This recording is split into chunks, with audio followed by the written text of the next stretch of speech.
Hi friends, out in the shop again. This is Pete, ham radio call sign is K7PP. And we're working on a Hammarlund HQ180-alpha today. Well, there's a lot of them out there. They're wonderful receivers, and I received this one here a while back and decided to go through it and kind of do some updates and some maintenance and some alignments and so forth. And we're in the middle of that right now, but one of the things that you're going to find that's necessary to do for most of these 50-year-old radios is to change out the electrolytic filter capacitor, which is mechanically no easy chore. What we really need to do is not try reforming these or babying them. We need to replace them.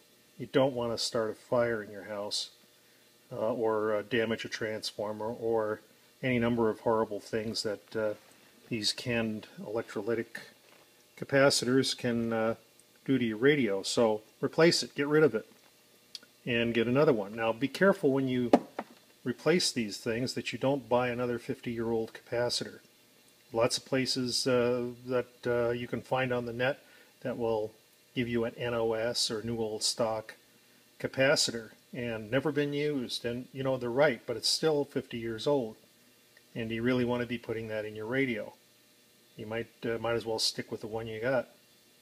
The other thing is that you don't want to be paralleling capacitors across the bottom of these capacitors, because the bad capacitor is still in there and can still actually cause severe damage.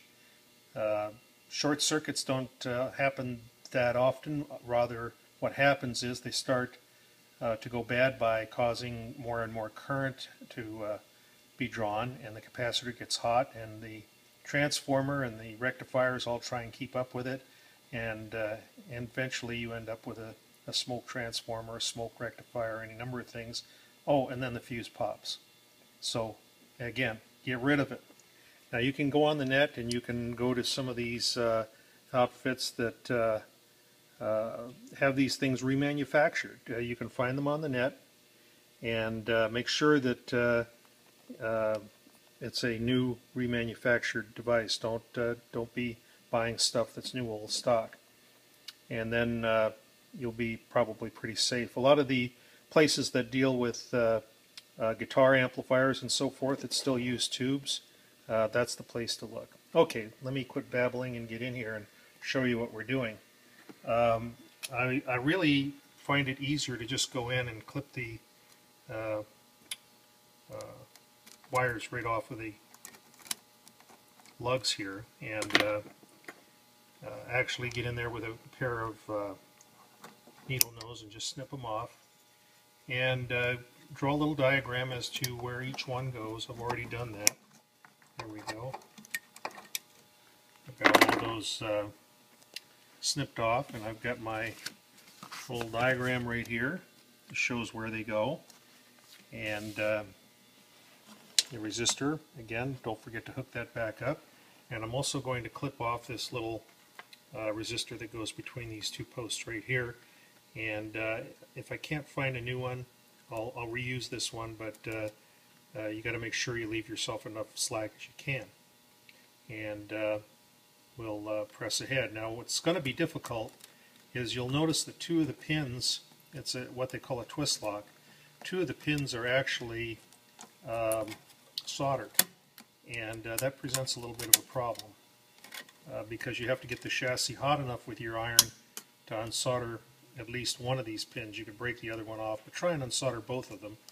And what I do is when I solder suck these things up or solder wake them up, I try and twist the twist tab back so that it lines up with the hole so it can be pulled out. If that can't be done, then you can metal fatigue them and break them off, or cut them off with a Dremel tool or any number of things, but basically these things have to be desoldered. So I'm going to get busy with that, and we'll take another look here in a second.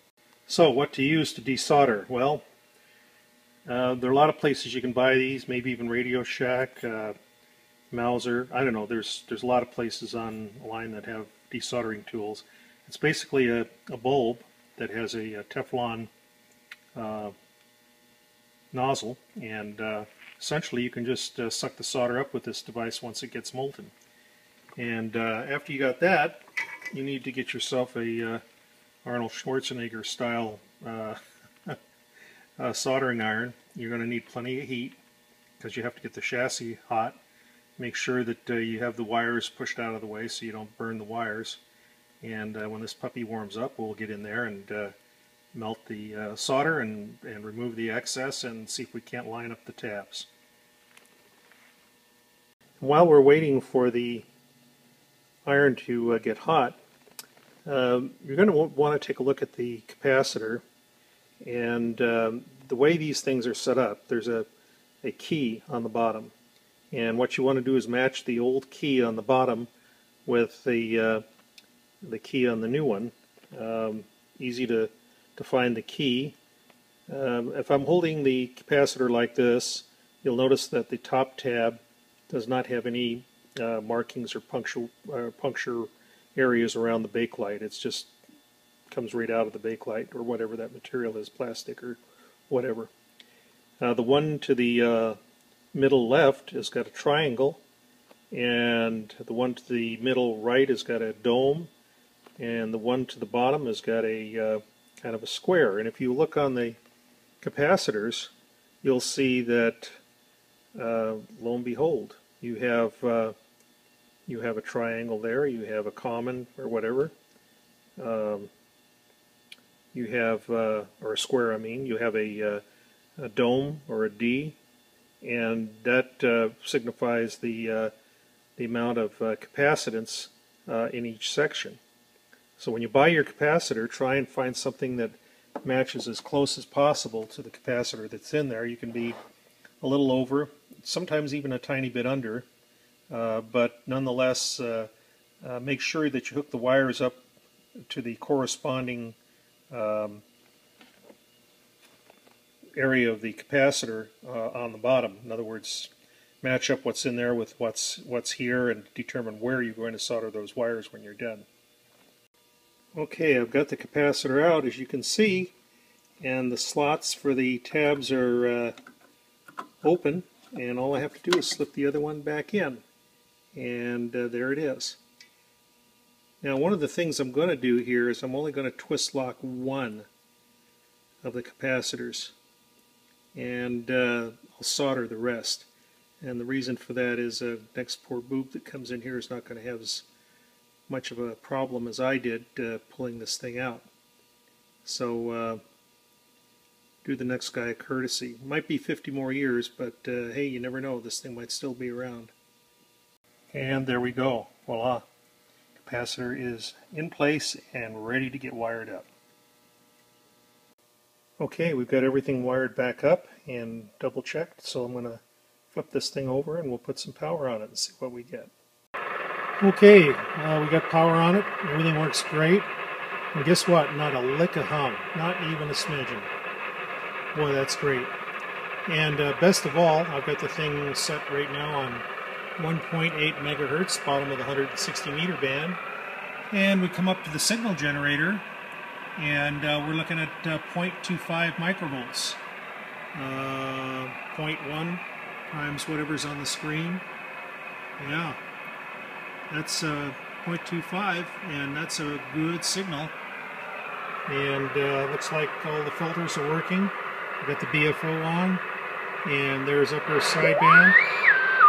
Excuse me, lower sideband, upper, lower, upper, and over here is upper, and lower, nothing, upper. And that's working.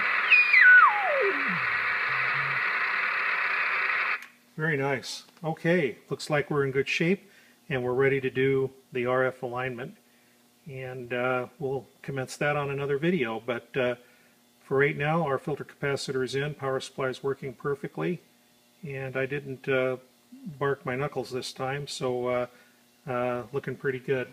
The old capacitor is history, and doesn't look all that bad, but boy, it was sure rough getting out of there.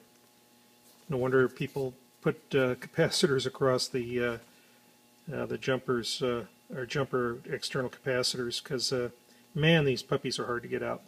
Anyway, there you go. Pete, K7PP. Thanks for looking. Thanks for the interest.